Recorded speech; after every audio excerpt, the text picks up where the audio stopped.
નમસ્કાર. રાત કે ગિફ્ટ, કોંગ્રેસ આપતી જાળી, અમે આપીએ સ્ટેચ્યુ. નીતિન પટેલનો ટોણો.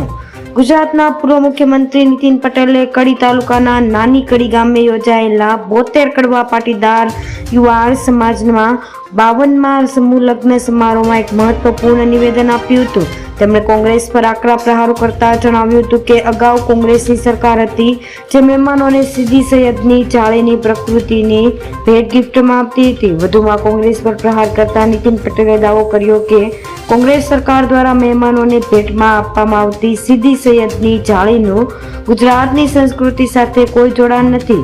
તેમણે સ્પષ્ટતા કરતા ઉમેર્યું કે આપણા સનાતન ધર્મ સાથે પણ તેનો કોઈ સંબંધ નથી. પહેલા જ્યારે પણ કોઈ વિદેશી કે અન્ય રાજ્યમાં મહેમાન આવતા ત્યારે કોંગ્રેસના નેતાઓ તેમને સીધી સૈયદની જાળી ભેટમાં આપતા, પરંતુ હવે સમય બદલાઈ ગયો છે. વડાપ્રધાન નરેન્દ્રભાઈ મોદીએ સરદાર વલ્લભભાઈ પટેલની વિશ્વની સૌથી મોટી પ્રતિમા બનાવીને એક નવું માનક સ્થાપિત કર્યું છે, જેના પગલે આજે અમે અને દરેક વ્યક્તિ અનેક પ્રસંગોએ સ્ટેચ્યુ ઓફ યુનિટીની પ્રતિકૃતિ ભેટ તરીકે આપીએ છીએ. ધન્યવાદ.